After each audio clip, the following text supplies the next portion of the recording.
A little under 2 weeks ago, I uploaded the first part of the evil YouTubers Iceberg, and in that video we began covering the worst of what YouTube has to offer. It focused on abusers, people who got caught with illegal material featuring underage individuals, and people who, let's just say, don't like taking no for an answer. I said I'd make part 2 if that video did well, and it did. So here is the evil YouTubers Iceberg, part 2. Also, the last video got demonetized just before it hit 150,000 views. So if any of you are interested in supporting me on Patreon, that would be greatly appreciated.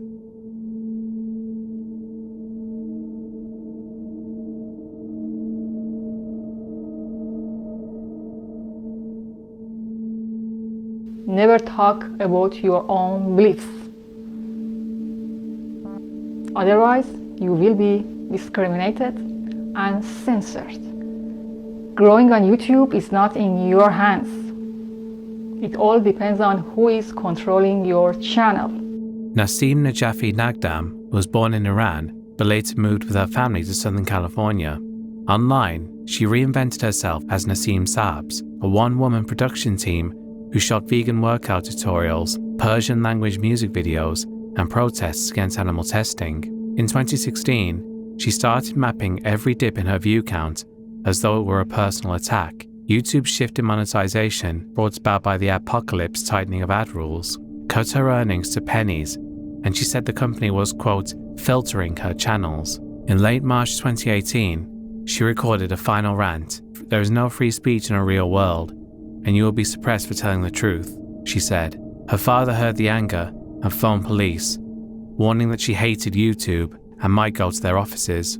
She had already left home. Stepping in her car north of San Diego, on the morning of April 3rd, she drove to a San Bruno gun range, firing the Smith & Wesson 9mm she had brought in January. Hours later, she parked behind YouTube's headquarters, stuffed the pistol and extra magazines into a brown bag, and walked through an open courtyard full of employees having their lunch.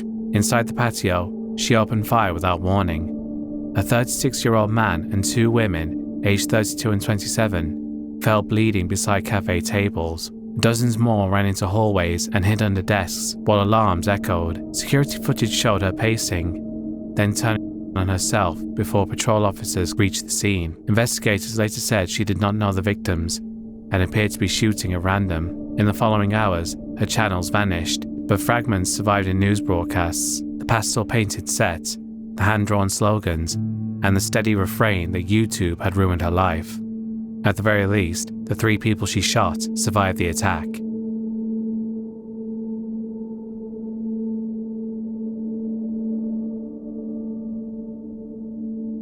Eric Stelter's videos consisted of low-budget workout vlogs in the gym in his hometown of Cohasset, Massachusetts. He flexed for the camera and threw in rambling pep talks that sometimes slid into incoherence.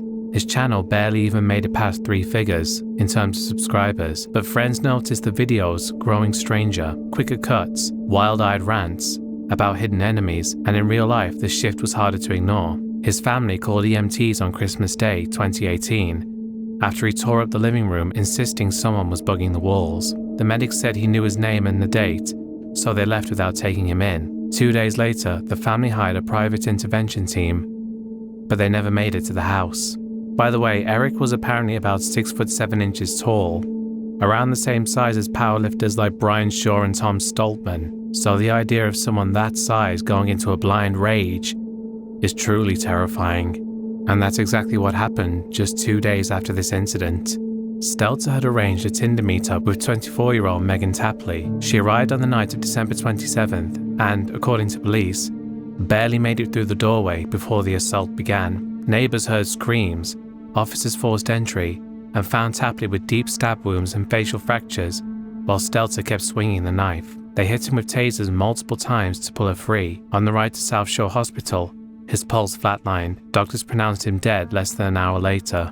Tapley survived after surgeries to repair nerve damage around her right eye and closed defensive cuts that nearly severed tendons. Investigators later ruled the officer's force justified, but Stelter's father hired counsel, claiming 6 taser shots amounted to excessive force. Toxicology and autopsy reports pointed to a mix of heart problems, stimulant use, the struggle, and the shocks themselves. All that remains of Stelz's YouTube channel is this one archived page that shows the videos he uploaded, though none of them actually work anymore. At the time of the assault, his channel was tiny, so no one will have taken the time to actually download any of his videos to repost them. And now all he'll ever be known for is trying to kill Megan Tapley in a blind rage.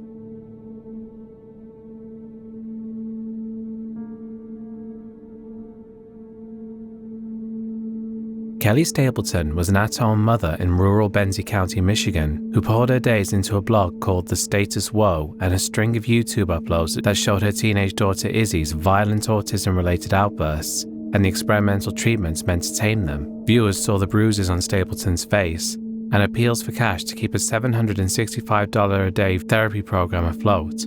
By late summer 2013, the situation had curdled. Insurance pulled funding, Izzy's school placement collapsed, and hospital records logged several assaults on staff and family. Friends noticed Stapleton's posts slipping from exhausted humour into bleak resignation. On September 3rd, she signed her daughter out of a day program, bought charcoal and lighter fluid, and drove the family van down a forest track near Lake Michigan. She lit 2 grills in the back seat, closed the doors, and waited for carbon monoxide to do its work. A passing state trooper found the van hours later. Stapleton and Izzy were both unconscious. Paramedics revived them and airlifted Izzy to intensive care with brain swelling and organ damage. Prosecutors filed attempted murder and child abuse charges, facing a jury that had already seen her blog entries. Stapleton took a plea to first-degree child abuse and, in October 2014, received a 10 to 22 year sentence, telling the court, quote, "She is not the monster, I am." Stapleton served a little more than 8 years before the Michigan Department of Corrections paroled her in late 2022. Izzy, now in her mid-20s, continues long-term rehabilitation. The YouTube videos from the channel only survive as mirrored fragments. In fact, any footage you've seen of Kelly and Izzy in this video has actually been from the video Nick Crowley made about them, since it's literally the only footage of them I could find. As once Kelly was released, she either removed or privated all of the videos, obviously wanting to put that period of her life behind her, I guess.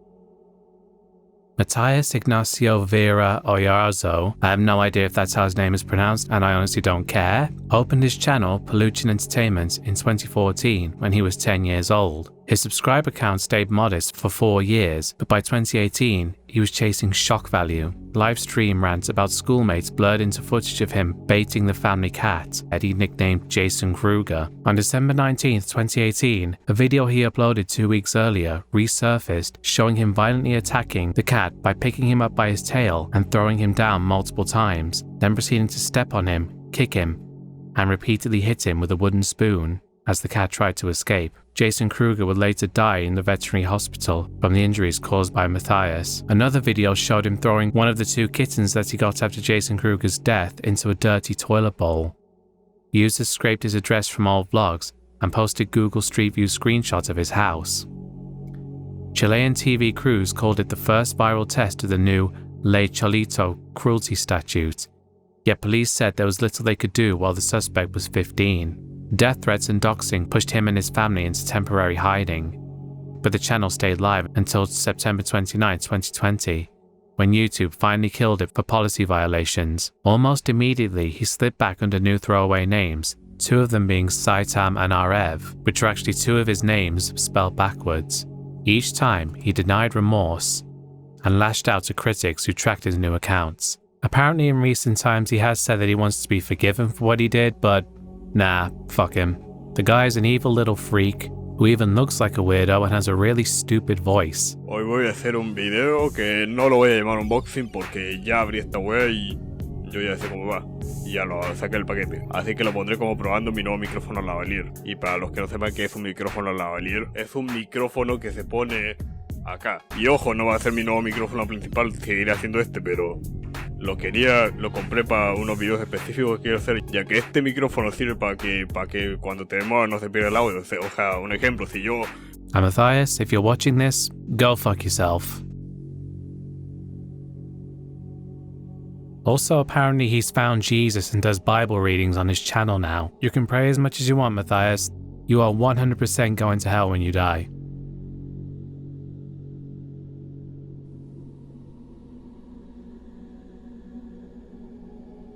Leighton Allen LaBute created his YouTube channel in 2016, then named it Dolly Flesh, a name he said combined the sweetness of toys with the mess he liked to make of them.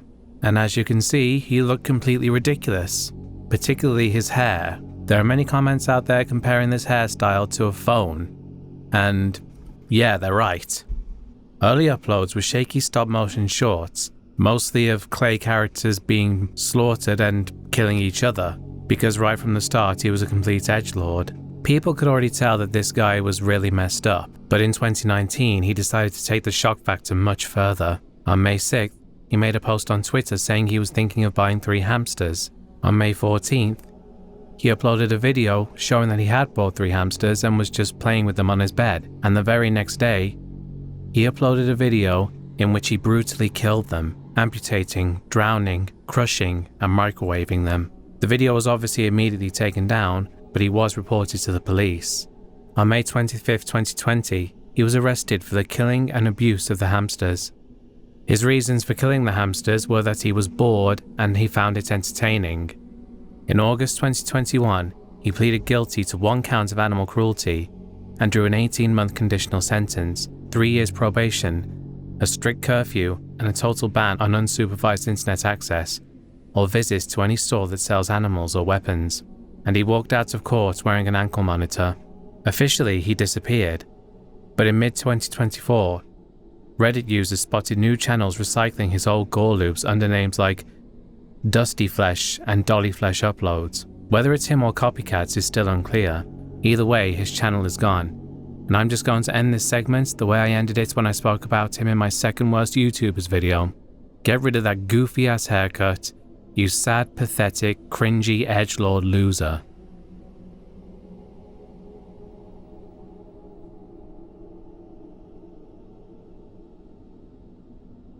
Adam Britton was a British zoologist who mostly specialised in reptiles, particularly crocodiles. He created a YouTube channel in 2006 called Crazy Croc, although he himself never actually appeared in any of the videos he uploaded, except for one short clip from a TV program he appeared on. The rest were all videos of crocodiles, and the last video uploaded on there features 2 dogs. And if you know anything about Adam Britton, those 2 dogs were most likely not well treated. What the channel never showed was the locked shipping container behind his home at McGinn's Lagoon in Darwin, Australia, a soundproof space that he called his, quote, torture room. Between 2020 and 2022, he trawled Gumtree's pet section, convincing at least 42 dog owners that their animals would enjoy a new life on his property. Inside the container, he filmed himself raping, mutilating, and killing 39 of those dogs, editing the footage and sharing it with a small circle of like-minded offenders while using the handles Monster and Cerberus. Police later recovered devices showing more than 60 separate clips, each catalogued, titled, and timestamped. The investigation began when US authorities tipped off Australian Federal Police about files traced to Britain's IP address that also contained Category A child abuse material. Northern Territory detectives executed a search warrant in April 2022. Britton was arrested that day, but court-ordered name suppression kept the public from learning who the NT dog rapist really was, until he entered formal pleas in September 2023. Court records showed he sent owners staged photos of their already dead pets, fed remains to crocodiles on the property, and, in chat logs, admitted hurting animals since adolescence. Despite a handwritten apology, the judge found little genuine remorse. On August 8, 2024, he was sentenced to 10 years and 5 months in prison, 6 to be served before parole, along with a lifetime ban on keeping animals. Britton was 53 at the time of sentencing, and his resume still listed collaborations with National Geographic and even taking part in David Attenborough's Life in Cold Blood series, proof of how completely his professional reputation masked an escalating obsession with zoo sadism. Also, if you're a Walking with Dinosaurs fan, you may have a hard time watching the special episode The Ballad of Big Al, because, as it turns out, Adam Britton was actually a scientific consultant on that episode. Adam is by far the least prominent and least active YouTuber I've covered so far, but also easily the most evil, at least as far as the ones we covered up until now.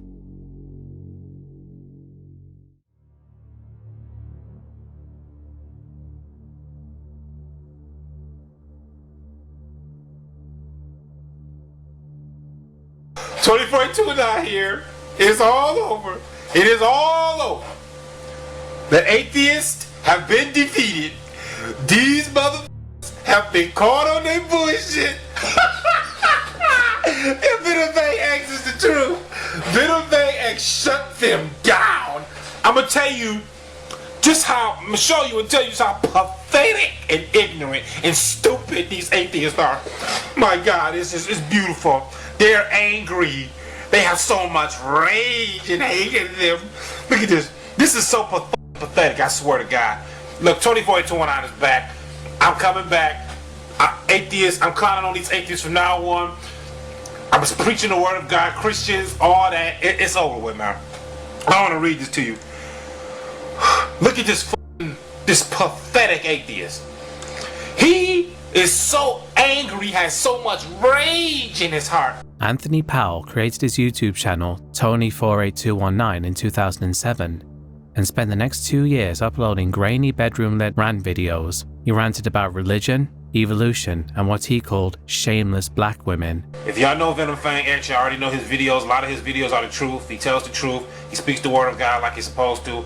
And we have these Muslims, these atheists, these Jehovah's Witnesses, these tools of Satan, these troopers of Satan, these monsters, these demons, these subhuman that's trying to destroy the Christian religion. They're going against God. They're going against Jesus. We have to take a stand. We have to stand up for what Jesus did. He died on the cross. He was tortured, beaten, spit on, made fun of, mocked, like we're getting mocked. We have to stand together. These Muslims are going to strap bombs to their bodies. They're going to come at us. They're going to try to blow us up. These atheists are going to sit back and insult us, call us insane. And we got these Jehovah's Witnesses that they call us evil. We got to stand together, my Christian brothers and sisters. We have to. If we don't, then we're all going to just fall. It's as simple as that. But behind the scenes, classmates at Henry Ford Community College watched the rants turn into fixations. One was Asia McGowan, a 20-year-old theatre major who had her own small YouTube channel. Powell talked about her on video. Then offline, he started hovering outside her rehearsals. There were apparently parts of a long-deleted video that showed him calling her, quote, another atheist tool, while apparently loading a shotgun off camera. On April 10th, 2009, he walked into an empty fine arts classroom with that same 12-gauge shotgun, and there he waited. Asia McGowan arrived not long after. From outside, a single blast could be heard. Seconds later, responding officers heard Powell use himself. When detectives pulled his hard drive, they found a final never-posted video recorded that morning. Powell pacing the room, shotgun propped against a desk, muttering that, quote, God will judge the wicked. YouTube deleted every one of his accounts within hours. As of right now, the 2 videos I've shown you are the only videos of his that have been preserved in their entirety, with everything else being completely lost.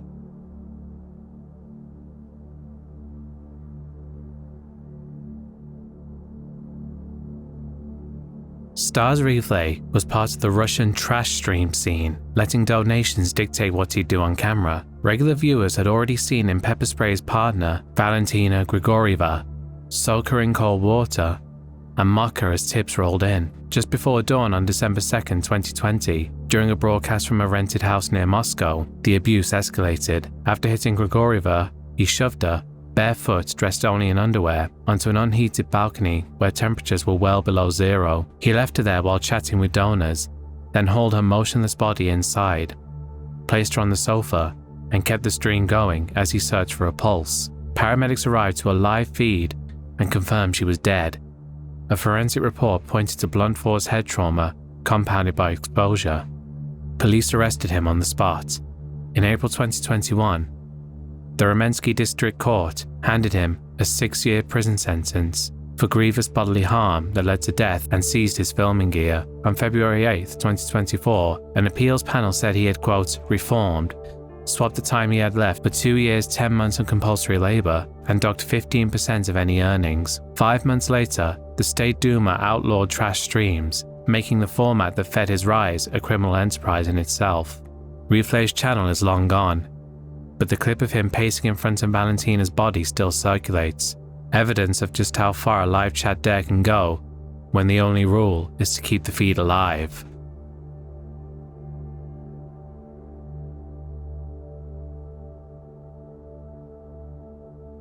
Aaron Campbell's online footprint honestly looked harmless. Short playthroughs of the horror game Slenderman on a YouTube channel that vanished once reporters linked his name to a truly heinous crime. Just after 2 a.m. on July 2, 2018, the 16-year-old Campbell slipped into a ground floor flat in Rothsay, lifted 6-year-old Alicia McPhail from her bed, and carried her through the night to the grounds of a derelict island hotel.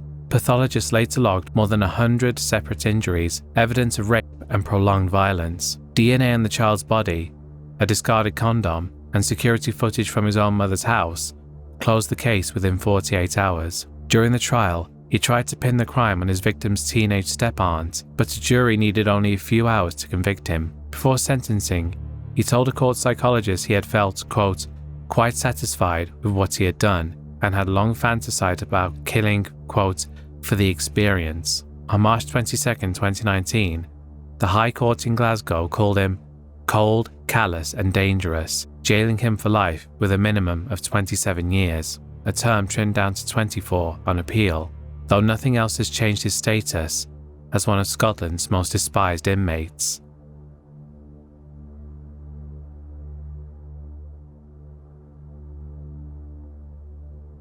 Samantha Warhold was a stressed-out Texas mom filming kitchen table monologues for a YouTube channel that never cracked 4 digits in views. Off-camera, her marriage to 29-year-old Ernie Ibarra was crumbling, and in the early hours of February 20, 2015, she told 3 acquaintances, Jonathan Sanford, Jose Ponce, and Octavius Rhymes, that Ernie deserved a beating. What she got them to do instead was zip tie and pistol whip him in the couple's trailer, stuff him into her own PT Cruiser, and drive him 40 minutes to a stand of pines known locally as Sang Crossing. There, Ponce fired the rounds that left Ernie face down in the dirt, while Walford phoned her mother, pretending she too had been gagged by masked invaders. Detectives found the contradictions in less than a day. The fresh tape marks on her wrists didn't match the neat knots on the bedroom floor, and Sanford's panic led him straight back to the body. Phone records showed dozens of calls between Walford and the kidnappers in the hours before the ambush.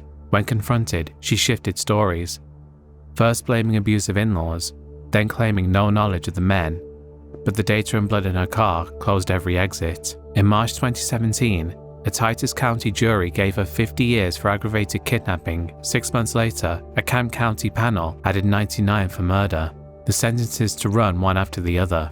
Sanford and Ponce took 50-year deals, while Rhymes drew 75. Walford, 30 at sentencing, will be eligible for parole when she's 84.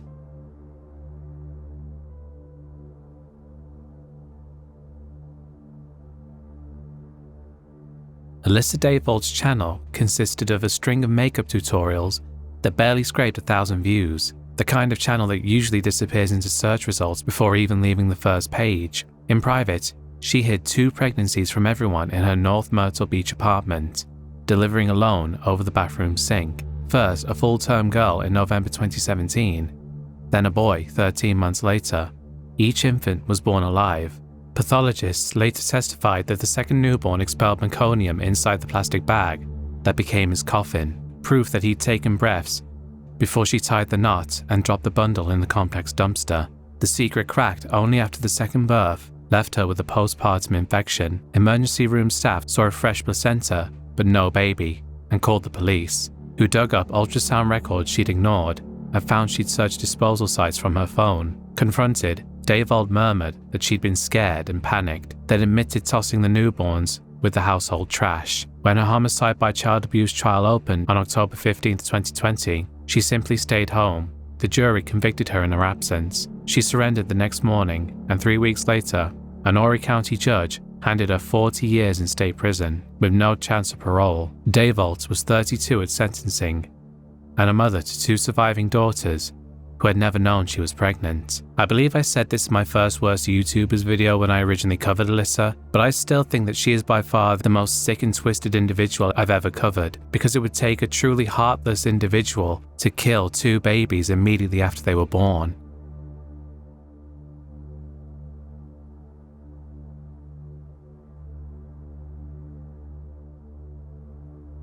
Devin Erickson's channel, Not So Fantastic Devin, only has 3 low-view Dead by Daylight streams.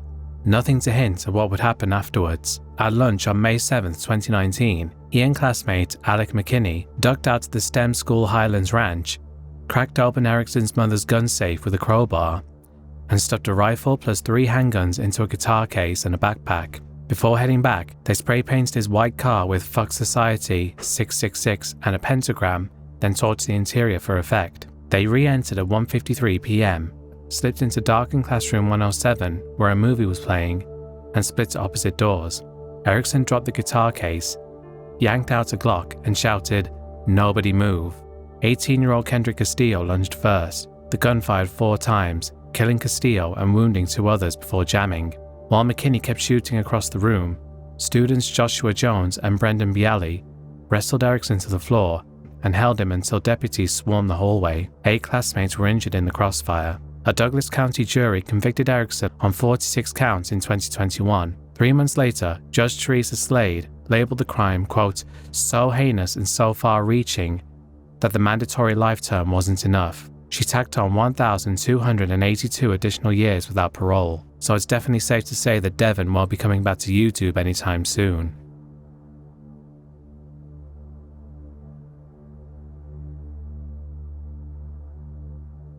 Trent Pascal's YouTube presence consisted of one shaky 4-minute selfie video uploaded the day he killed his wife. Looking straight into the phone, he told his 2 children that he loved them and muttered about his wife Savannah's supposed infidelity, then set the camera aside and waited.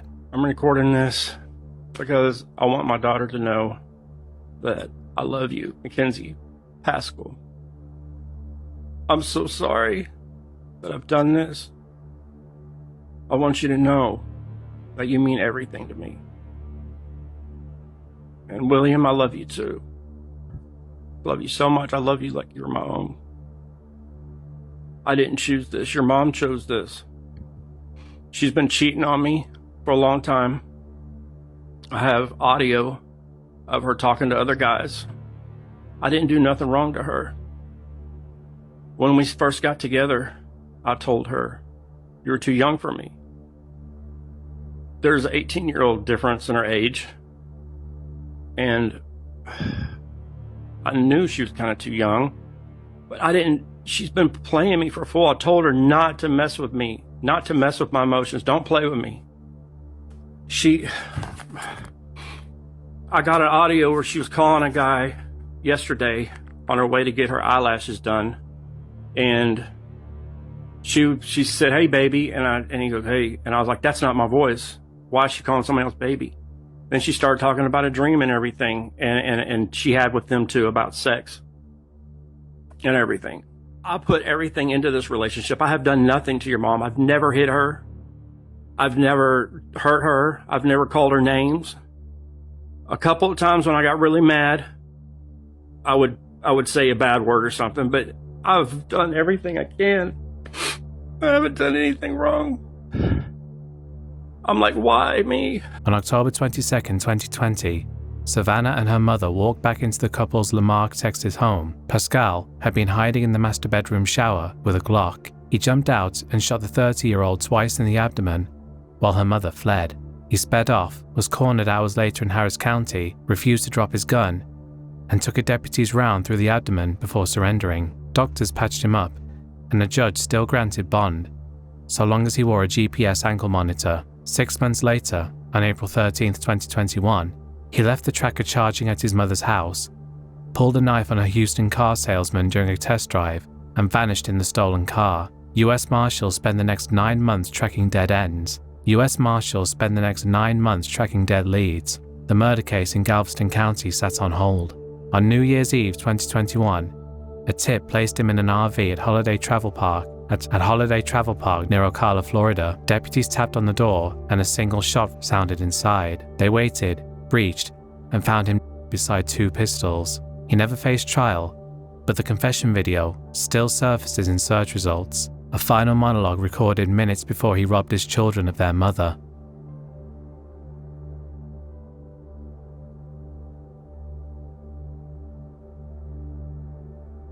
Dylan Thomas Poutney called his channel Juniper Crossing. Across 30-odd uploads, he sat in front of the camera chain smoking. The videos drew almost no traffic, and that's pretty much all there is to say about his channel, since none of it really foreshadowed what he was about to do.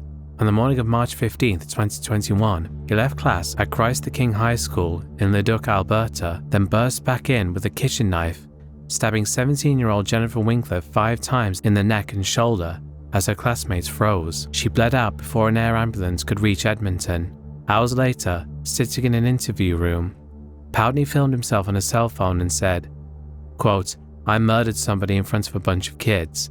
Prosecutors later told the jury the trigger had been an argument over tarot cards that once belonged to his late mother. A jury found him guilty of second-degree murder in July 2024. On September 5th, the judge handed down a life sentence with no chance of parole for 12 years. Noting that Poutney had planned the attack for days, and that every witness in the room would carry the scene for the rest of their lives. And that's it. He's literally just known for smoking cigarettes and killing someone. A rather odd online resume, really.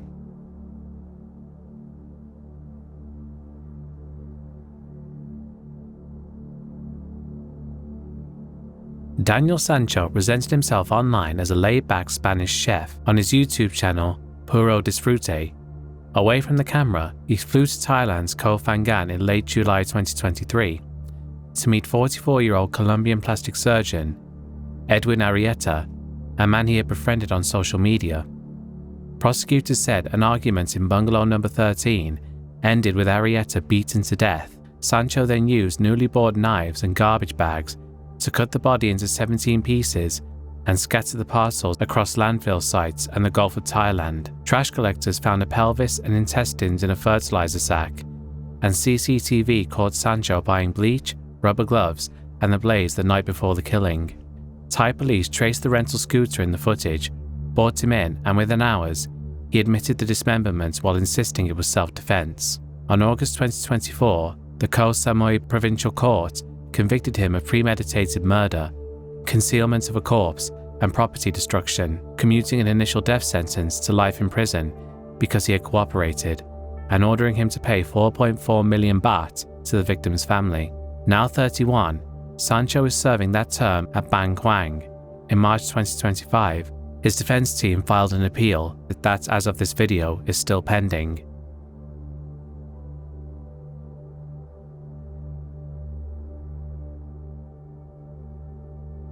This is going to be a very short entry as there isn't really much information about Daniel Bartum. In 2011, at age 14, Daniel murdered his mother with a hammer before burning her body. Apparently he'd been inspired to carry out the murder after watching an episode of the British soap opera Coronation Street. He was sentenced to 16 years in prison. He apparently hit her 7 times with the hammer. I'm not sure why he's actually on this iceberg. Just a reminder, I didn't make this iceberg chart, since he only ever uploaded one 23-second long video. But he uploaded a video to YouTube, so I guess he counts. Hello YouTube, this is Daniel AB1702 here, and it's finally happened. I now have an iMac, and I can now make bigger and better videos.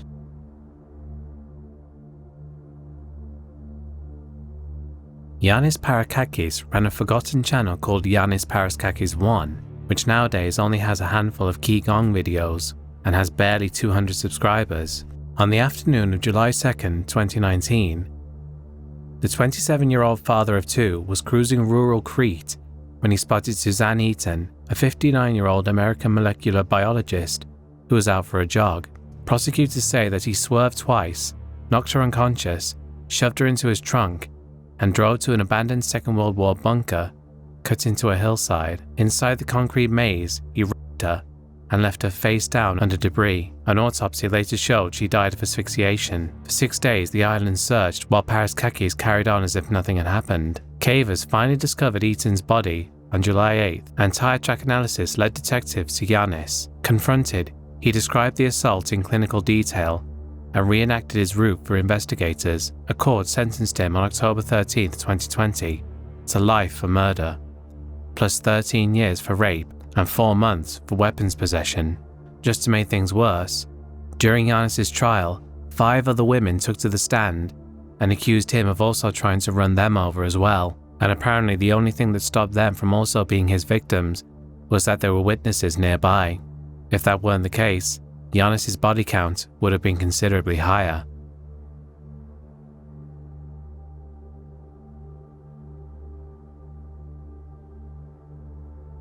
It's just, I wanted to convey just the pure rage and just hatred that I have for this entire era. So, I tried to convey that with each brush stroke. It has to look like a murder victim stabbing. For more than a decade, Stephen McCullough hid behind the handle VoteSaxon07, making Doctor Who toy reviews and homemade skits for roughly 35,000 subscribers. The channel looked harmless: action figure close-ups, plastic sonic screwdrivers, and quick one-liners delivered in a quirky Northern Irish accent.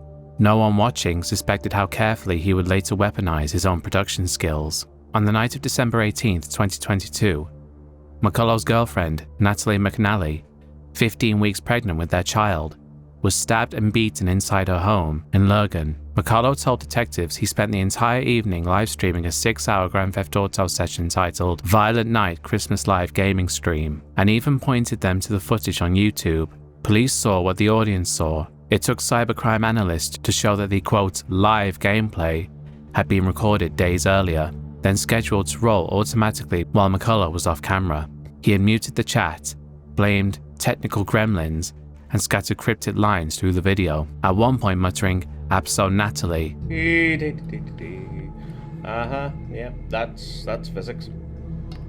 That's what would happen in the real world. Absolutely. Absolutely. Under questioning, he finally admitted the stream was a hoax. Prosecutors say the murder was triggered by McCullough reading private WhatsApp exchanges between Natalie and an ex-boyfriend. CCTV tracks him from his Lisburn flat to Lurgan and back. A taxi driver places him near Silverwood Green. The victim's phone was unlocked 9 times in the hours before she died. In September 2024, a Belfast judge called McCullough, quote, a master of media manipulation, and refused bail. His trial began on May 6th, and as of this video, is still underway.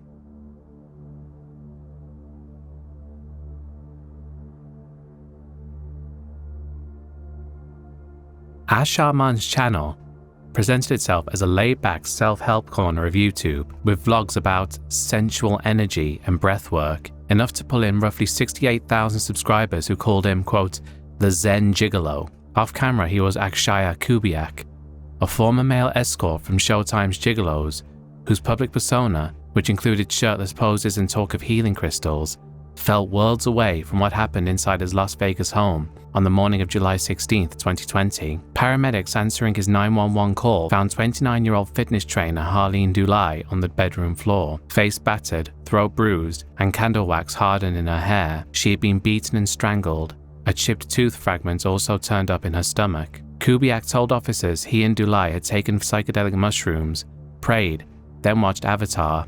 He claimed he, quote, lost his mind, blacked out, and came to with Dulai unresponsive. Investigators noted there was little blood on him, and despite the violence, no obvious defensive injuries, but the room showed splatter and a bloody footprint no one could match. He phoned a former castmate before dialing 911. When police arrived, he said, quote, when they get here, I'll surrender. Dulai was already dead.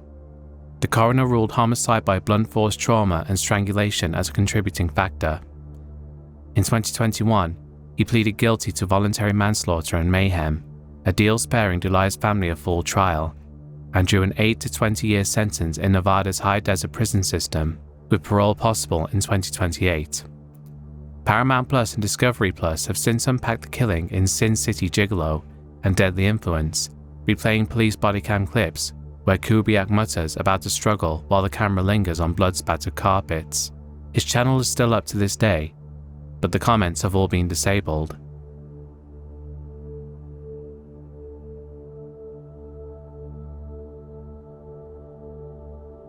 Angelicio Betts, was the screen name of Jose Angel Ramos Betts, who operated a tiny Spanish-language channel opened in 2016 out of Torreon, Mexico. Only 3 clips ever went up: a Fortnite note block cover of Blue Dabadi, a quick vlog, and a joke sketch titled La Perra Asesina, though the latter has been removed. Yet classmates later said that the boy talked about, quote, doing something big, and kept quoting Columbine posts in private chats. On the morning of January 10, 2020, he walked into Colegio Cervantes with 2 handguns taken from his grandfather's closet, asked for a bathroom break, then re-emerged in black suspenders and a white t-shirt stamped Natural Selection, the same slogan Eric Harris wore in 1999. He whispered, Hoy va a ser el día, which translates to today is going to be the day, and opened fire, killing English teacher Maria Asaf Medina, wounding 6 others, and finally turning on himself. The entire burst lasted about 3 minutes. Investigators digging through the family's phones found messages showing the grandfather knew the child had weapons. His bank accounts were already flagged for multi-million-dollar transfers linked to drug trafficking, and the boy's father had just left a US prison term for meth smuggling. Just to remind you all, this was an 11-year-old boy who did this. The fact that someone so young could be capable of doing something like this is just truly disturbing.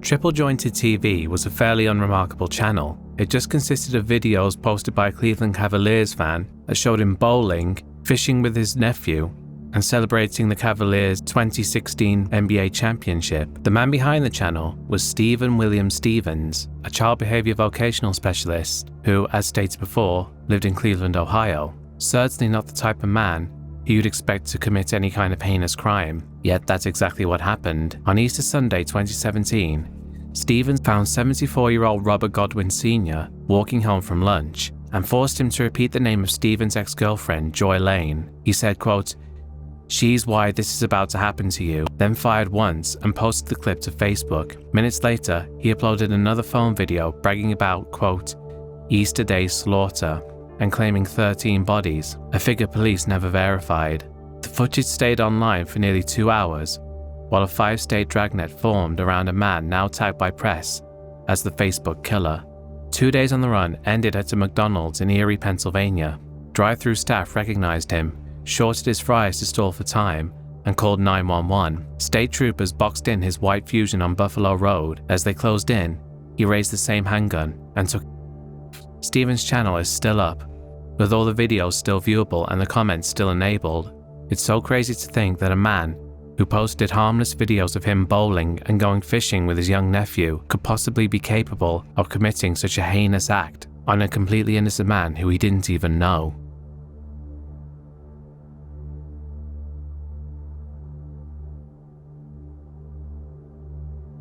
"19-year-old Nathan Gann had a YouTube channel where he posted awkward vlog clips from his dorm room.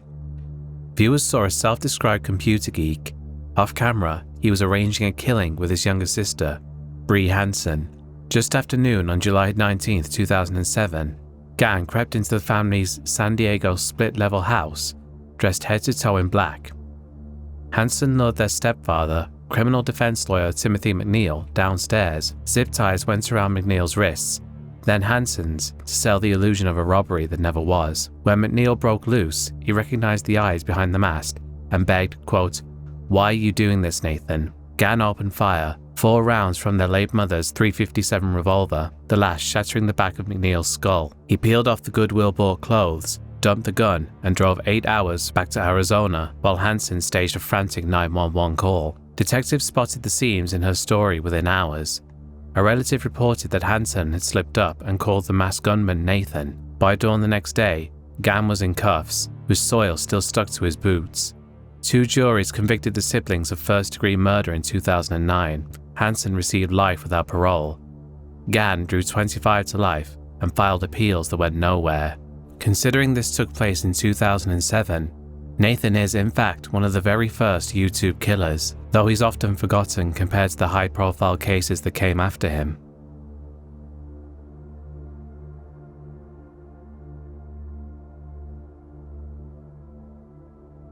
Caleb Sharp uploaded under the name Mongo Walker, filling a small subscriber channel with backyard shootouts that blurred airsoft props and real AR-15. Classmates joked about the videos, until the morning of September 13th, 2017, when he rode the bus to Freeman High outside Spokane with that rifle and a Colt 1903 hidden in a duffel bag. The AR-15 jammed as he tried to chamber a round. While he fumbled, 15-year-old Sam Strahan stepped in. Sharp drew the pistol, shot Strahan in the stomach, then finished him with a round to the face before firing down the hallway and hitting 3 freshman girls. A custodian cornered him. Sharp set the gun on the floor and surrendered without another word. Detectives later pulled a manifesto from his bedroom and found the channel's clips. Sharp in combat gear, joking about second rounds, bragging he'd teach the bullies what happens when they push too far. YouTube scrubbed the account within hours, but footage from it has been re-uploaded several times. Sharp pleaded guilty in 2022 and was first given 40 years to life, but an appeals court ruled the term exceeded Washington's cap for crimes committed before age 16. In September 2024, he was resentenced to 25 years to life, meaning his first shot at parole won't come until the early 2040s.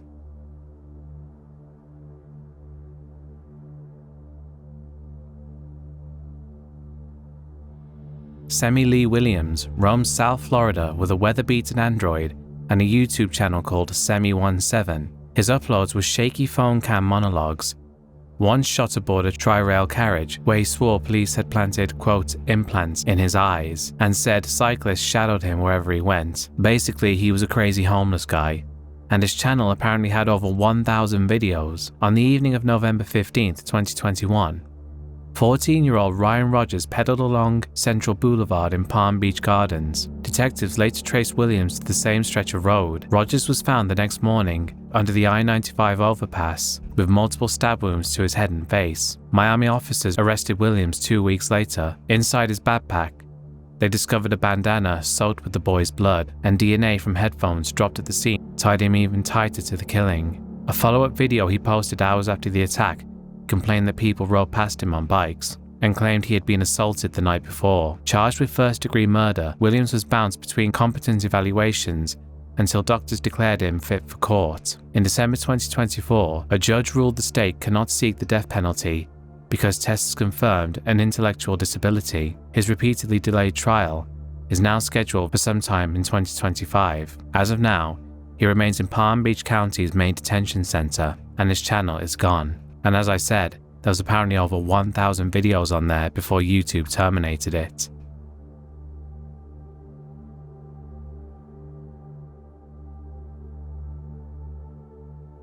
"19-year-old Alvaro Rafael Castillo lived online in a haze of Columbine worship, uploading home shop videos, one titled Resurrection Parachute, where he saluted Eric Harris and Dylan Klebold, and spoke straight into the lens about wanting, quote, the world to see inside a depressed mind. At dawn, on August 30th, 2006, he put that plan in motion. Castillo shot his father 7 times in their Hillsborough, North Carolina living room, filmed the body, then mailed the tape and letter to a local paper. Hours later, he dashed off an email to Columbine's principal, saying, "In a few hours, you will probably hear about a school shooting in North Carolina. I am responsible for it." He loaded pipe bombs, a sawed-off Mossberg, and a high-point carbine into the family van and drove to his former campus. Wearing a t-shirt that read, "Remember Columbine," he lit a cherry bomb in the parking lot and fired 8 shots before the carbine jammed. 2 students were hit. A deputy and a retired trooper tackled him while he shouted, "Columbine, remember Columbine." Inside the van, deputies found more explosives and notebooks cataloging mass shootings. Castillo pleaded not guilty by reason of insanity, but in 2009, a jury convicted him on 10 counts including first-degree murder and weapons of mass destruction charges. He received life without parole and remains in North Carolina's prison system, with his tape manifesto now evidence instead of content. And Alvaro Castillo is actually very significant in YouTube's history, as he was in fact the first YouTuber that we know of to become a murderer.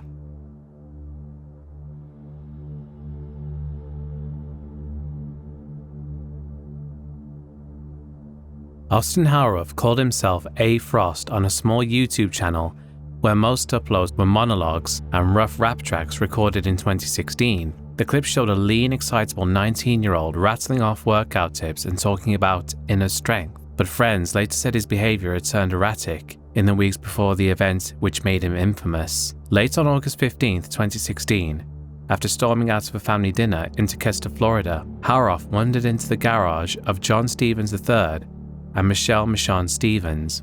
Armed only with a pocket knife, he stabbed the couple dozens of times, wounded their neighbor Jeff Fisher when Fisher tried to intervene, then crouched over John Stevens and tore at the dying man's face with his teeth. Deputies wrestled with him for several minutes, using a taser and a police dog before finally pulling him off. Toxicology later showed no designer drugs. Psychologists concluded he had suffered an acute psychotic break. He was charged with 2 counts of murder. The case ground on for 6 years. On November 28, 2022, Circuit Judge Sherwood Bauer accepted an agreed finding of not guilty by reason of insanity and ordered Hauroff to a secure state mental facility instead of prison. On January 31, 2023, sheriff's officials confirmed he'd been transferred from the Martin County Jail to Florida State Hospital for long-term civil commitment. He remains there with no clear timeline for release. Any change would require both doctors and a judge to certify that he is no longer dangerous.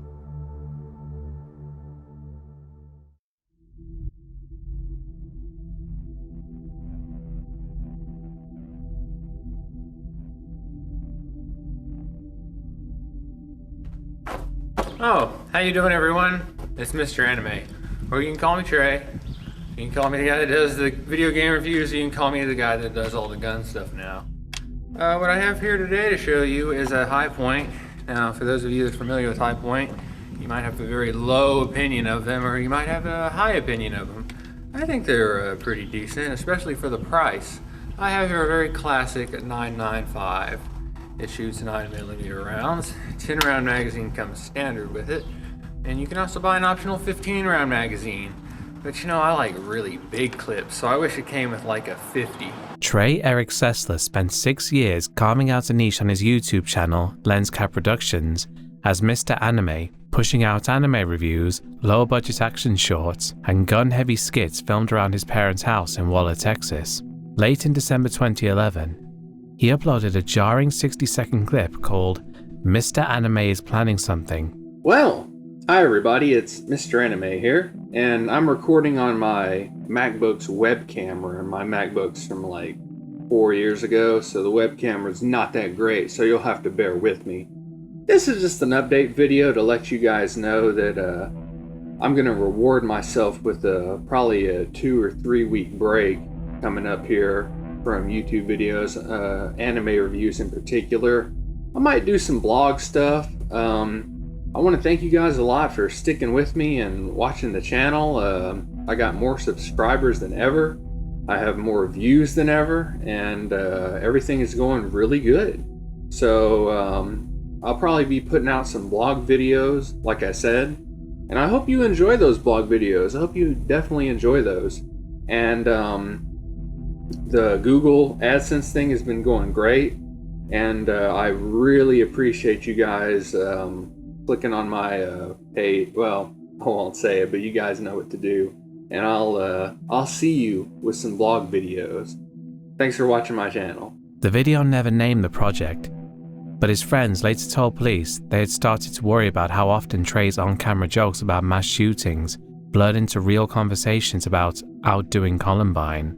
Just after midnight on March 20th, 2012, he put that private obsession into motion. First, he lured his mother, Rhonda, into the garage and shot her 4 times with a shotgun. Moments later, he walked inside and turned the gun on his brother Mark and his father Lawton. Investigators found the home trashed, appliances shredded by bullets, fish tanks smashed, and even the family pets had been killed, while spray-painted messages covered the walls. One said, "I love my mom, dad, and brother," and in another room it said, "God forgive me, because I can't forgive myself." Inside Trey's bedroom, officers recovered notebooks, grading famous killers, aerial photos of Waller High School, and a gear list for a finale involving body armor and an assault rifle. Police later said he had already driven to the school's parking lot, sat in the car with 100 rounds, and lost his nerve. The material convinced detectives he had intended to stage a much larger massacre after erasing the quote, loose ends at home. By sundown that day,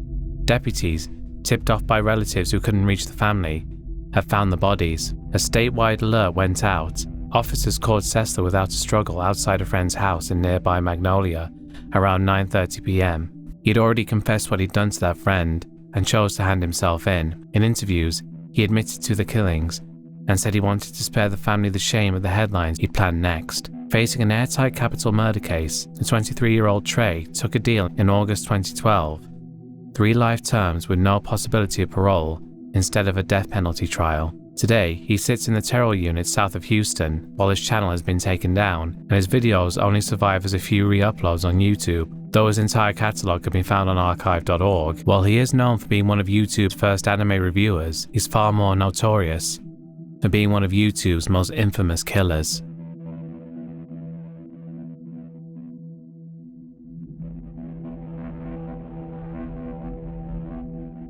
William Edward Atchison slipped through the internet under dozens of handles, but the one most people remember is Vance Stone, a small subscriber YouTube channel where he uploaded crudely animated recreations of real massacres, half-ironic shooter tributes, and restless shitposts recording in his bedroom in Aztec, New Mexico. Away from YouTube, he buried himself in fringe forums, Daily Stormer threads, 4chan, Encyclopedia Dramatica, even Steam page reviews, churning out racial slurs, Columbine memes, and usernames like Future Mass Shooter. The FBI actually knocked on his door in March 2016 after he asked an online gaming board where to find a, quote, cheap assault rifle for a school attack. Agents left once he convinced them he was only trolling and, crucially, owned no weapons. By the end of 2017, that changed. On November 5th, he paid cash for a Glock 19 and spent the next month scripting an assault on his old campus. At 8 a.m. on December 7th, he blended into the stream of students entering Aztec High, ducked into an upstairs restroom, loaded his pistol and a pocket full of magazines, then stepped back into the hallway. He shot 17-year-old Francisco Fernandez inside the bathroom and 16-year-old Casey Marquez just outside before firing at walls and classroom doors as teachers barricaded their rooms. When the hall went silent, he pointed the gun at himself. Taped to his body was a thumb drive manifesto that began, quote, "If things go according to plan, today would be when I die. I go somewhere and gear up, then hold a class hostage and go ape, alongside events about work, school, and, quote, this shit state." Detectives later dug through his PC and found grading charts for famous gunmen and even chat logs with the Munich shooter, David Somboli, plus months of YouTube comments in which he joked that mass murder was the fastest route to notoriety. All of Atchison's channels vanished within hours of the press conference, but mirrors still exist on archive.org, pixelated simulations, and a young man rehearsing violence in plain sight right up until the morning he acted it out.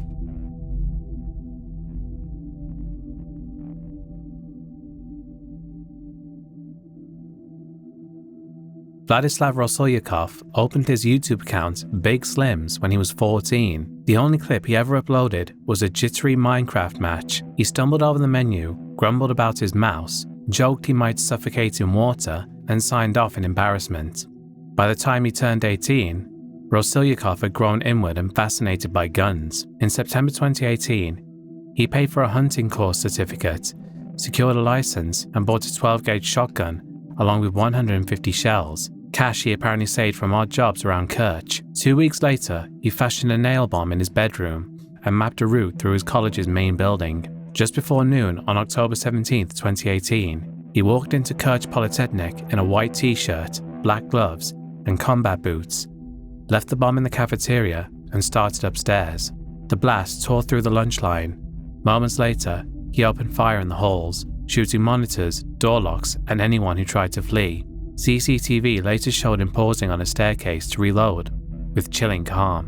When the echo died about 15 minutes later, 20 people lay dead, and more than 60 were wounded. Rosolyakov shot himself in the library. Investigators recovered a second undetonated device, receipts for ammunition, and online searches for Columbine. His hard drive held sketches of the school and chat logs where he weighed different body armor brands. The Big Slims channel is still up to this day, with that same single video still being viewable and absolutely no sign that the 14-year-old boy who posted it would one day go on to commit one of the worst school shootings in history.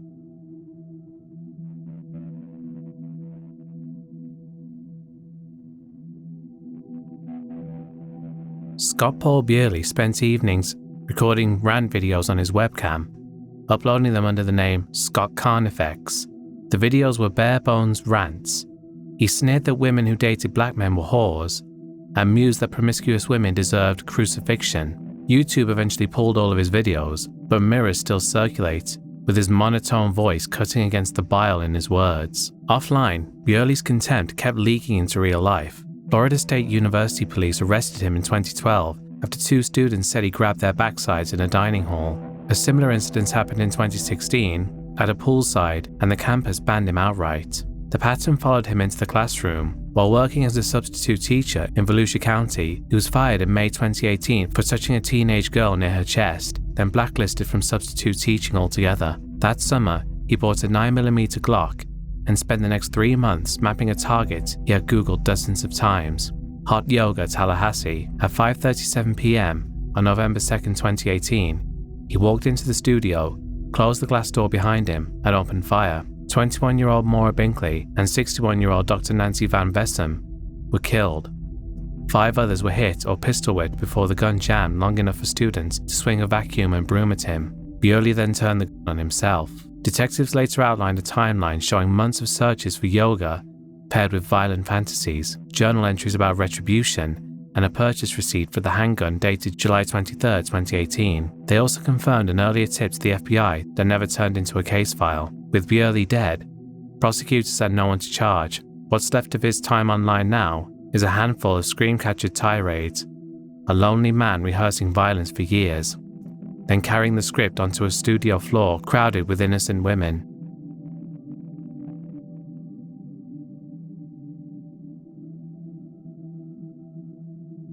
Everton Brown spent over a decade uploading to the channel Federalistify, which never even broke 250 subscribers, but they show that he was a very paranoid man, as he would pace around store aisles or on his front lawn, ranting that federal agents and big box employees were stalking him. The oldest video dates back to 2009, and every one circles the same theme, that theme being that he felt he was being victimized by the system.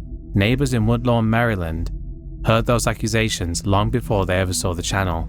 Brown used a bullhorn on his porch, taped handwritten signs to his windows saying, "FBI, stop breaking into my house," and phoned police more than 100 times, claiming drones were hovering above him. Officers chalked it up to paranoia. Residents just kept their distance. At 6:40 a.m. on May 8, 2021, a dull boom jolted Maury Road awake. Brown had set his townhouse ablaze. He sprinted next door and shot married couple 37-year-old Sarah Alacote and 41-year-old Ishmael Quintanilla, then gunned down 24-year-old Sagar Gimaya as he stepped outside. Another neighbor was hit but survived. Flames curled from the roof while Brown fired at anyone who moved, until responding officers dropped him in a short, frantic exchange caught on their body cams. Detectives recovered a cache of homemade explosives in his SUV and scrolled through years of videos in which he swore the FBI poisoned his food and chipped his car. His videos drew attention soon after. Low-resolution tirades spliced next to body cam clips of the same man lying mortally wounded beside the smoking ruins of his own house. The contrast is unsettling. An obscure creator convinced the world was hunting him, and in the end, he made that delusion real for 3 unsuspecting neighbors who never even knew his channel existed.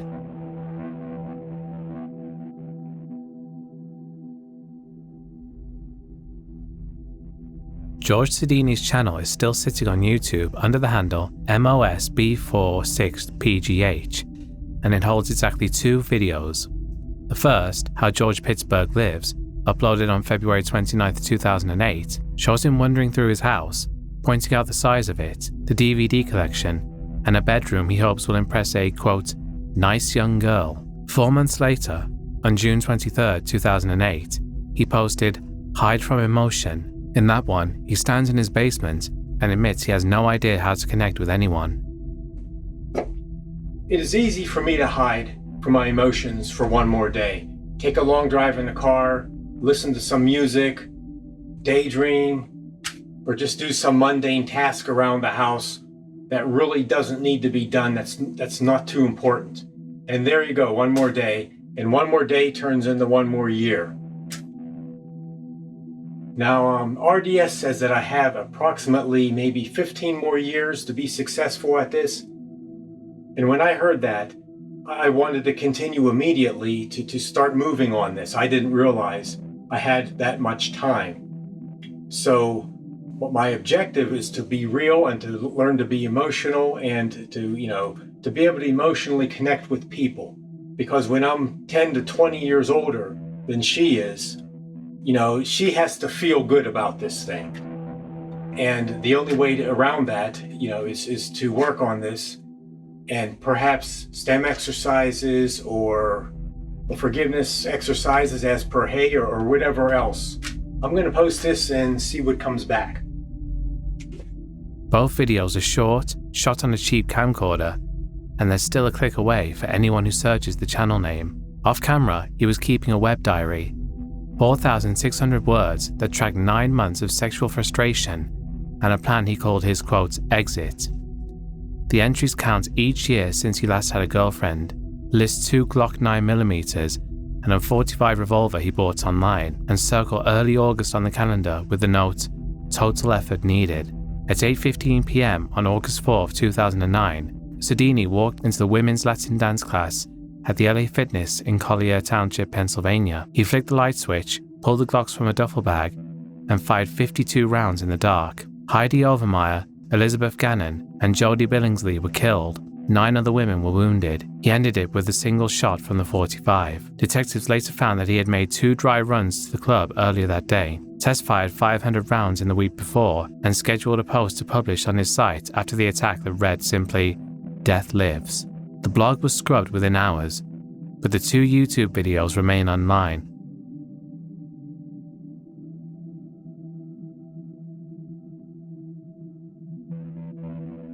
Matti Johanni Sari went by Wumpscut86 on YouTube, a nod to the industrial band whose lyrics, "Whole life is war and whole life is pain," he copied onto his YouTube profile next to 2 home shot videos.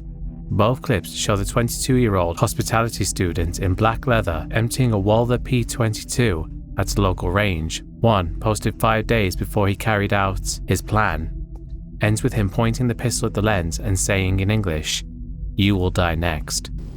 You will die next. The footage triggered an anonymous tip, and on Monday, September 22, 2008, Finnish police hauled Sari in, watched the gun range video, verified the temporary permit he'd received in August, and, because he'd made no explicit threat, let him walk out with the weapon still holstered. He had already drafted a note at home that read, quote, "I have always wanted to murder as many people as possible," and sketched the sequence in place for nearly 6 years. At 10:40 the next morning, he stepped into an exam room at Kawajoki School of Hospitality, firing methodically at classmates before moving through adjoining corridors, tossing petrol bombs, and igniting desks as slow rescuers. Witnesses said he reloaded in silence, shooting toward anyone who moved. By the time smoke pushed through the broken windows, he had killed 9 students, 8 women, and 1 man, and a male staff member, wounding 11 more. Investigators later counted nearly 200 rounds on scene. Sari turned on himself moments before police reached the 2nd floor. He was pronounced dead in the hospital that afternoon. Back at his apartment, officers found handwritten hate notes and the clothes from his videos laid out on the bed, as if he'd been staging a final cut that merged screen persona with real violence. Goodbye.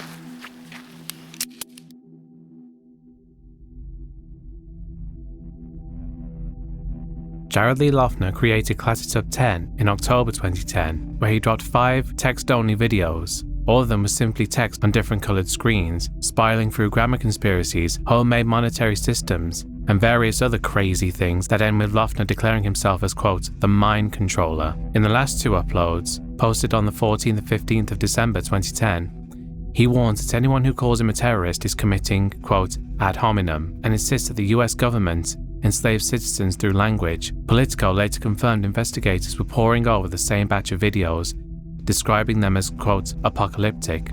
Loughner also had a side account, Starhichnaz, and on November 22nd, he placed a single 7-minute video there, America, Your Last Memory in a Terrorist Country. A hooded masked figure, Loughner himself, burns an American flag in the desert, while drowning pool's bodies plays over it.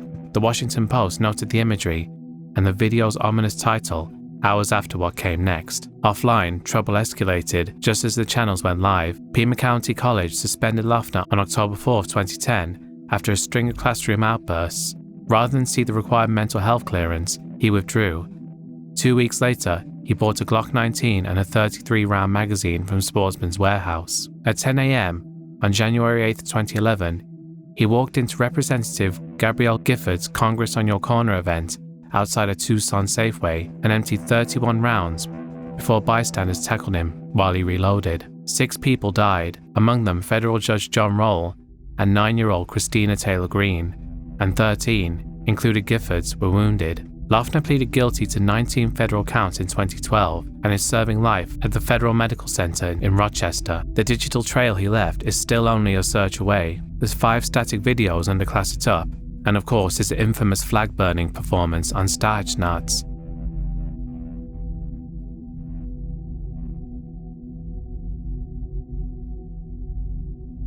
Pekka Erik Alvanen uploaded to YouTube under the handles Natural Selector 89 and Stormgeist 89, posting montages of trench-coated gunmen, war footage, and grainy selfies where he posed in his bedroom with a .22 caliber handgun.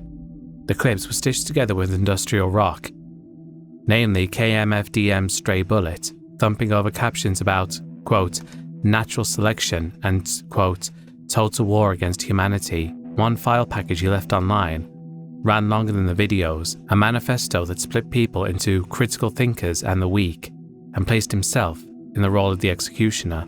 On the morning of November 7, 2007, he walked into Chocala High School wearing black, a pistol hidden under his coat. He'd posted one last video, Chocala High School Massacre, 11/7/2007, timestamped just before the first shot. At 11:42 a.m., he opened fire in a corridor, then crossed classrooms as if following stage directions he'd rehearsed online. Students mistook the first cracks for a prank until glass exploded around them. By the time the alarms echoed through the concrete halls, 8 people were dead, 5 classmates, the school nurse, the principal, and another staff member, and 13 more were injured by bullets or flying debris. He tried to ignite gasoline he'd splashed along a stairwell, then turned on himself. Paramedics found him alive, but he died in the hospital that evening. Police later counted 75 spent casings and 300 live rounds he never used. His bedroom computer held drafts of the manifesto, links to Columbine fan forums,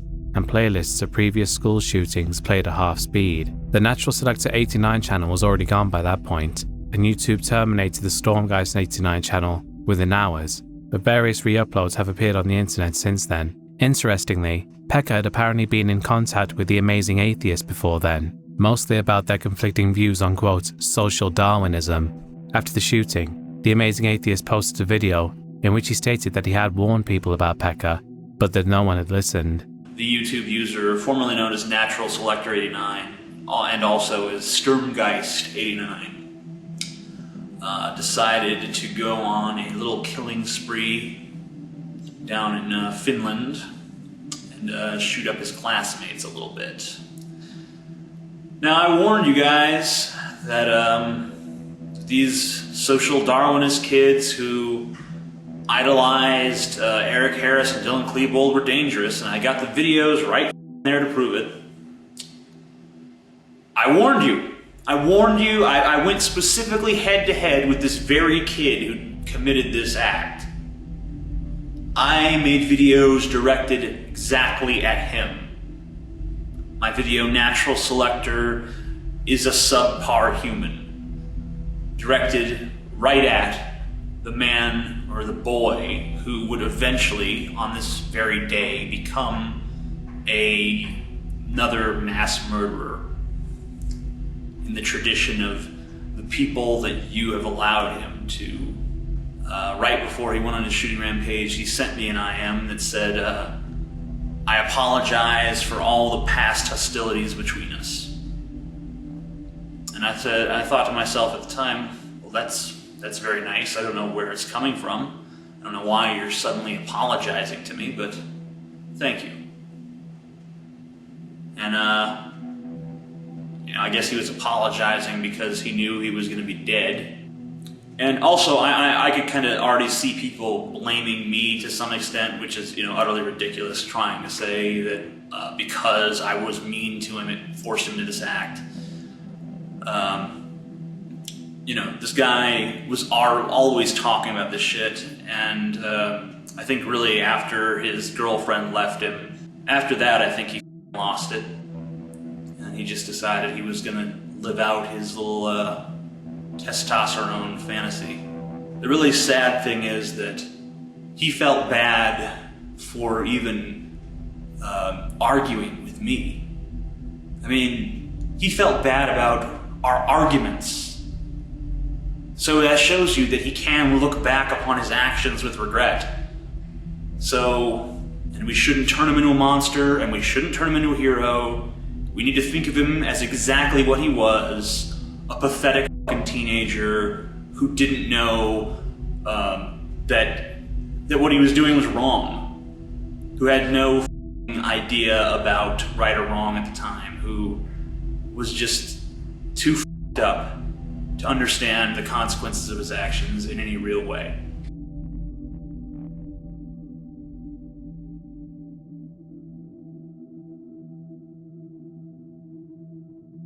Adam Lanza moved through YouTube under two names. The older handle, Fuck Comments, dated back to December 2009 and was mostly silent to outside viewers, but in the comment sections, he sprayed threats and other disturbing comments. He purged them in 2012, but screenshots recorded the tone: curt, violent threats aimed at strangers who would have no idea who sat behind the keyboard. In 2011, he created Cultural Philistine, a channel that never used a camera. 31 uploads are just a black frame with his voice, dissecting antinatalism, suicide, and an 8-part essay on pedophilia. The monologues drift for 10, sometimes 20 minutes, with his microphone clipping as he shifts in his chair. Every few sentences, he breaks into laughter that sounds forced, like testing whether his emotions still work. In one piece titled Done with YouTube, he hints at ending, quote, all interactions with culture, a line that reappears almost word for word in later police transcripts. The videos end on January 12, 2012. 11 months later, on the morning of December 14th, he shot his mother in her bed, drove her car to Sandy Hook Elementary, and emptied a Bushmaster XM15 and a Glock 20 into first grade classrooms and staff hallways, killing 20 children and 6 adults, before turning on himself. For years, the channel stayed buried in the algorithm, with no thumbnails and just strings of numbers that meant nothing unless you were looking. In September 2021, Reddit users stumbled across Cultural Philistine, captured every file, and within days, YouTube terminated the account.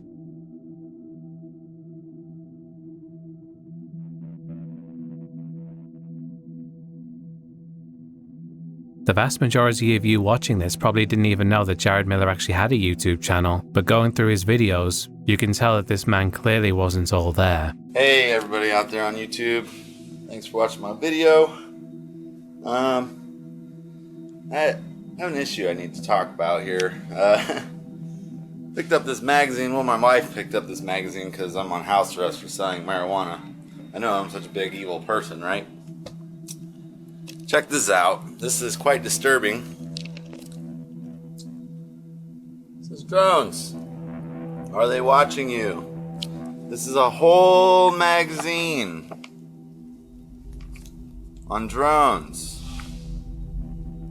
Whole magazine about it. No ads. All about drones. So are they watching you? Probably. I mean, they're already wiretapping your phones, watching your Facebook and everything. And they're probably watching this video of me right now. I don't care. Congrats. You're somebody special. You have clearance to watch and spy on the American people. Yes, you have to pay for the privilege to be a prisoner in your own home. They give you one of these, a little black box. You gotta pay like $100 for. Plug it into the wall there. Run the phone line to your phone. And then they give you one of these fashionable little ankle bracelets. Pretty uncomfortable thing right here. You can see it's made an indent on my foot. Nice little mark there.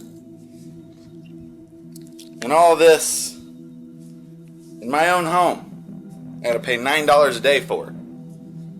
Okay? And they told me that every week they have 400 people that check in. If you do the math, $9 a day, it's about $70 a week.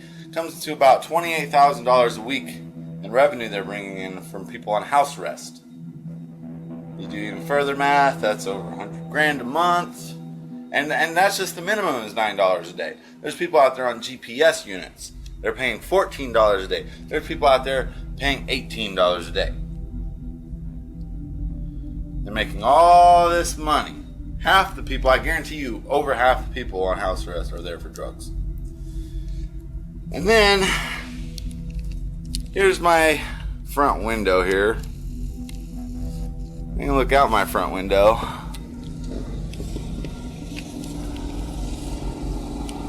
And you look a little closer. There you go, right in the middle of that frame. That is the courthouse.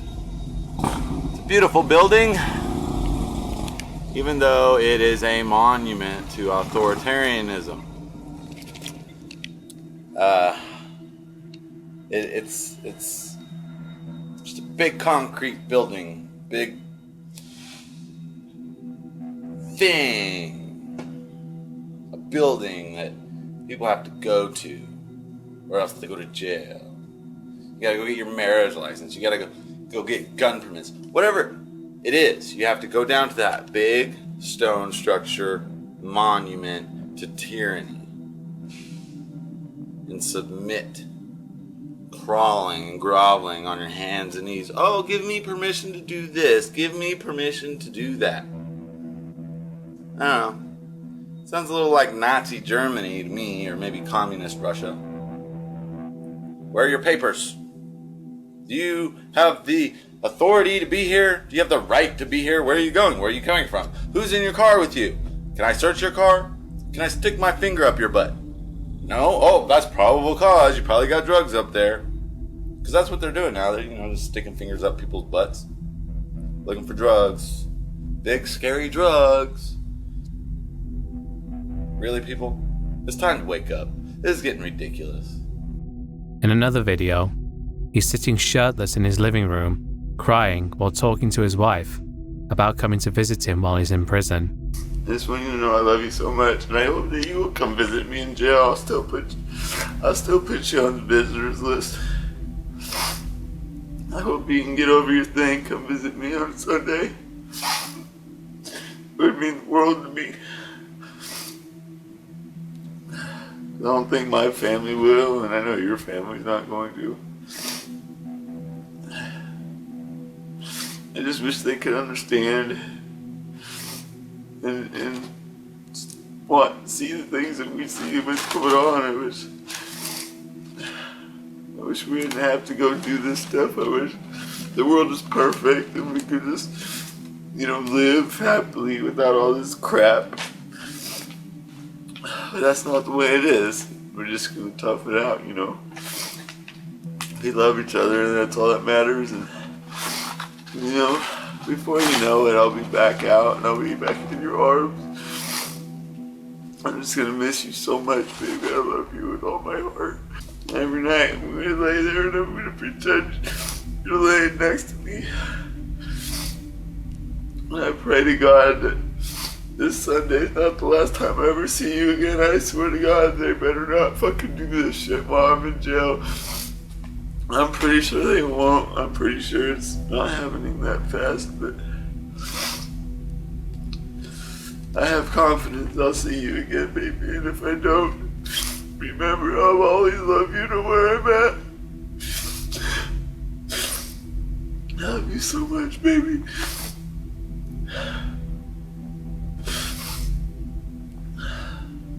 I'm dreading these last few days. I'm dreading the hours. I'm gonna try to just enjoy them with you as much as I can. I'm gonna try my hardest. I love you so much. All them other girls I thought I was in love with, that was bullshit. I wasn't really in love with them. I didn't know what real love was until I met you. You're the only girl I've ever want to be with ever again. I love you so much, baby. I decided not to get my hair cut today so I could make this video with my hair before I have you cut it off later. I didn't want Jake to do it. I want you to do it. I love you. And I hope this video doesn't make you cry. I hope it makes you, brings a smile to your face. Bye, baby. Other than that, the rest of his videos are just about his cats. While his videos show that he's definitely weird, they still don't really foreshadow what he'd eventually do. On June 8, 2014, Jared Miller and his wife Amanda walked into a CC's Pizza on the east side of Las Vegas, approached officers Igor Soldo and Alan Beck, and opened fire at point-blank range. They draped a yellow "Don't Tread on Me" flag and swastika over one body and pinned a handwritten note that read, "This is the beginning of the revolution." After stealing the officers' sidearms, they crossed the parking lot to a Walmart, where they killed shopper Joseph Wilcox during a brief standoff. Minutes later, police bullets hit Jared. Amanda shot him again, then turned the gun on herself. Detectives combing the couple's apartment found outlines for courthouse takeovers and more than a dozen unsent videos. Viewed in sequence, the clips felt less like propaganda than a swift decline, paranoia hardening into certainty, certainty into a plan, and finally, the plan into 3 dead strangers, dead in a summer afternoon in Nevada.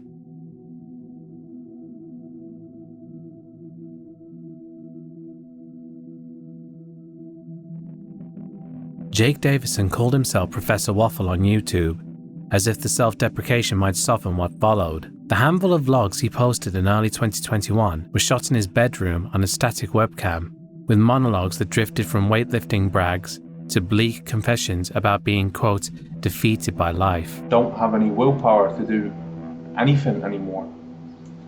You know? I know a lot of people say, oh, that's weak-minded, that's pathetic, but dude, it's like how many years I've been working out, how many years I've been wanting and dealing with all these frustrations.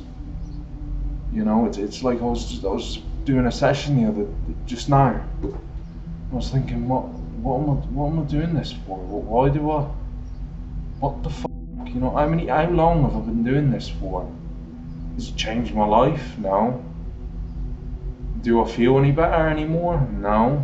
Do I get any enjoyment from working out anymore? No.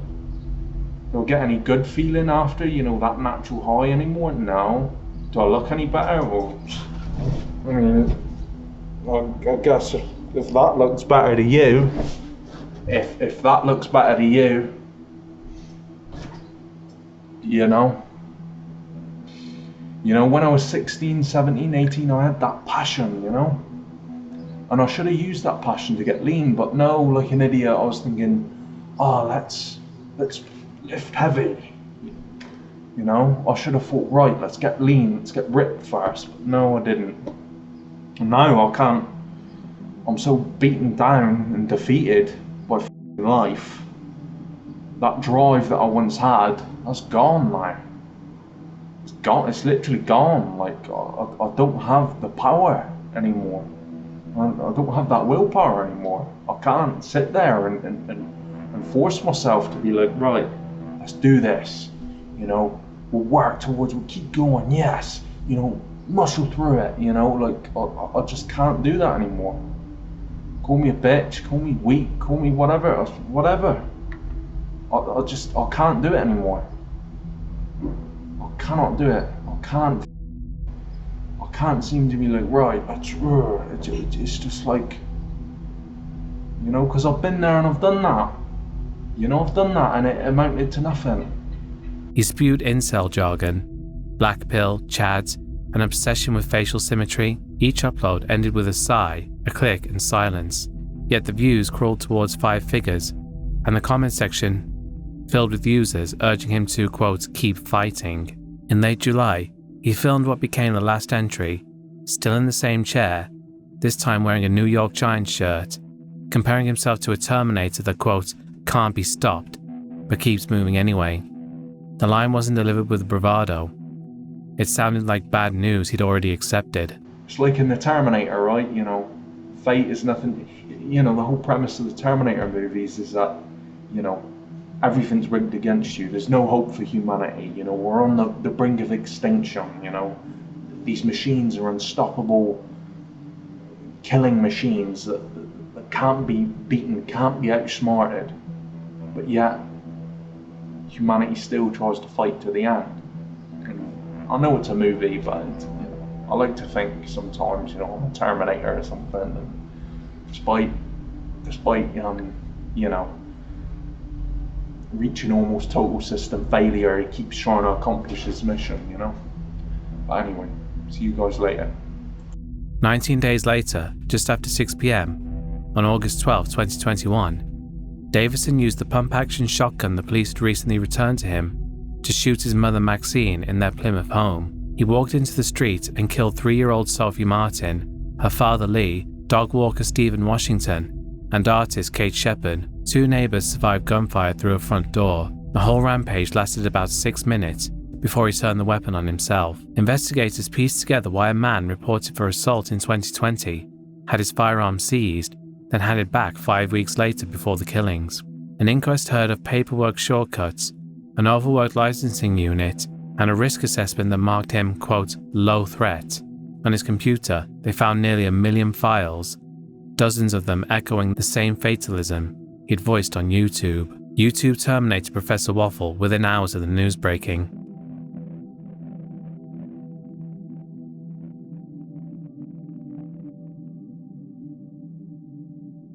I've been going through college for 2.5 years now, and in those 2.5 years, I've had to rot in bleak and sad loneliness, while other guys get to enjoy all the pleasures of, you know, sex and socializing and partying.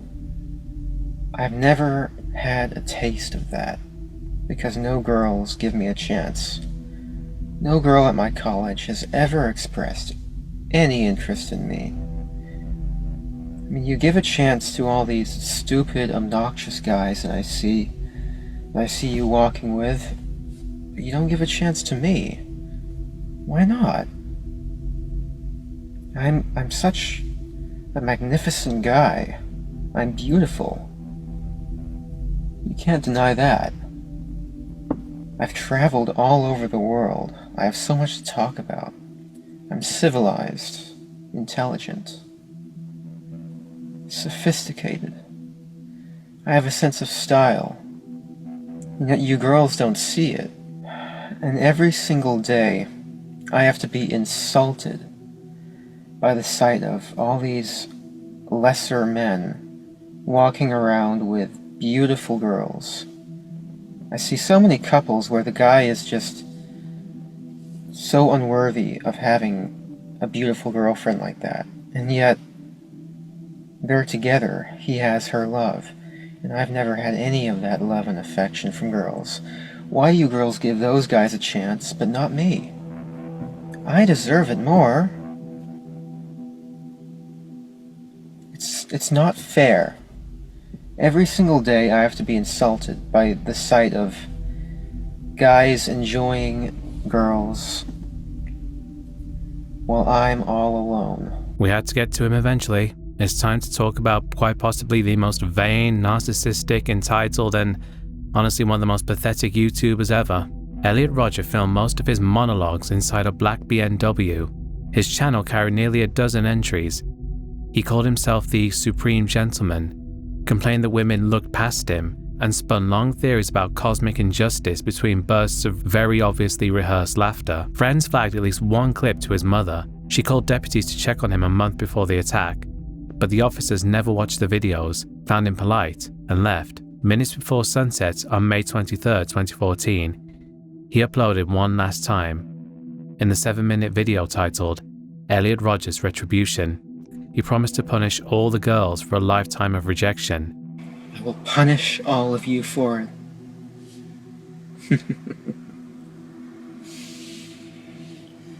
On the day of retribution, I am going to enter the hottest sorority house of UCSB. And I will every single spoiled, stuck-up, blonde slut I see inside there.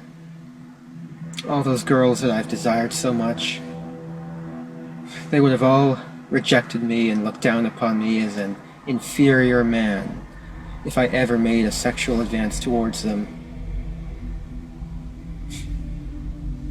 While they throw themselves at these obnoxious brutes. I'll take great pleasure in all of you. You will finally see that I am, in truth, the superior one, the true alpha male.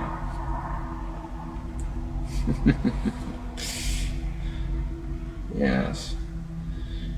After I've annihilated every single girl in the sorority house, I'll take to the streets of Isla Vista and see every single person I see there. All those popular kids who live such lives of hedonistic pleasure while I've had to rot in loneliness for all these years. They've all looked down upon me every time I tried to go out and join them. They've all treated me like a mouse. Well, now, I will be a god compared to you. You will all be animals. You are animals, and I will slaughter you like animals. I'll be a god, exacting my retribution on all those who deserve it. And you do deserve it, just for the crime of living a better life than me. All you popular kids, you've never accepted me. And now you'll all pay for it. I hate all of you. I can't wait to give you exactly what you deserve. Utter annihilation. Then did what he always did and ended with a very smug smile. After he uploaded that video, he changed clothes in his apartment, while stepping past the bodies of his 3 roommates, Wei Hen Wang, Chang Yun Hong, and George Chen, stabbed dozens of times earlier that evening. At 9:17 p.m, his manifesto, My Twisted World, hit 34 inboxes. 2 minutes later, he began driving. He stopped outside the Alpha Phi sorority house, but couldn't force the door, and opened fire on the sidewalk, killing Catherine Cooper and Veronica Weiss. A few blocks away, he walked into the IV Deli Mart, shot Christopher Ross Michaels Martinez, and sped off again, firing from the window from his BMW at pedestrians and cyclists. 13 people were hit by bullets, or the car before police clipped his bumper and Del Player Drive. Then, of course, Elliot did what all of these shooters do when they're cornered. Counting the 3 stabbings, the toll stood at 6 dead, 13 wounded, and a town echoing with sirens and revving engines. The, quote, supreme gentleman went out being remembered, not as some kind of legend or badass as he obviously wanted to be seen, but really just as a pathetic incel who couldn't get a girlfriend, and has basically just become the butt of jokes since he died.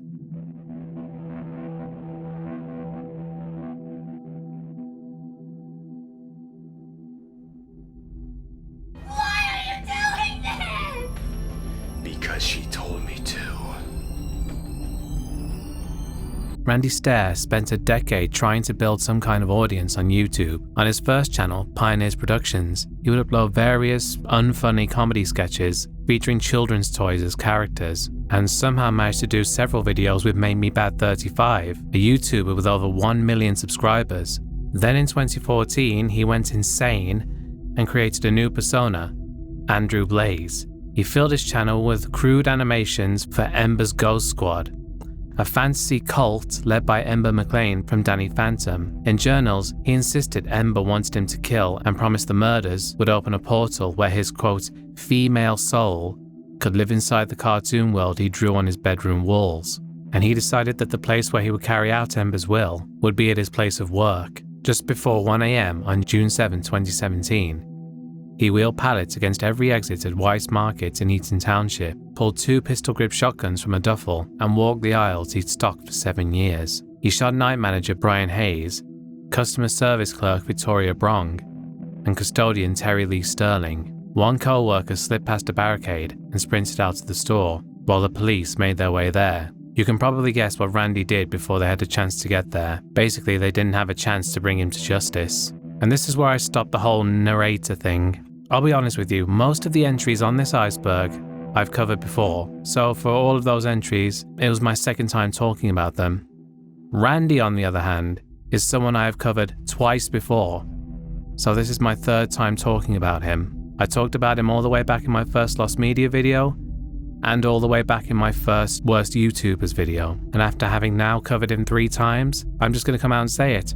I can't stand him, aside from being an absolute scumbag for what he did. If you go and watch his videos, he's just annoying. He's just insufferable to watch. When he tried to be funny, he just came across as incredibly obnoxious, and he was just as insufferable when he was being serious in those videos he made while he was planning his attack, because he blamed everyone else for what he was going to do, and reveled in the very idea of it. There's so much more I want to say about him here, but I'd just be rambling on and on for ages if I did. So I'm just going to say that I really hope this is the last time I ever have to talk about him on this channel. I've seen enough of this skinny weirdo in his natural selection shirt and his very obvious comb over masquerading as an emo haircut to last me a lifetime.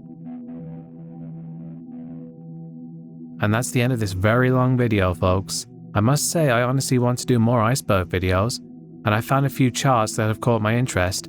One in particular is based around another topic I've covered on this channel multiple times, so that's probably the one I'm going with next. Thank you very much for watching. Be sure to like this video, leave a comment, subscribe if you're new, and consider supporting on Patreon. I'll see you all next time. Goodbye.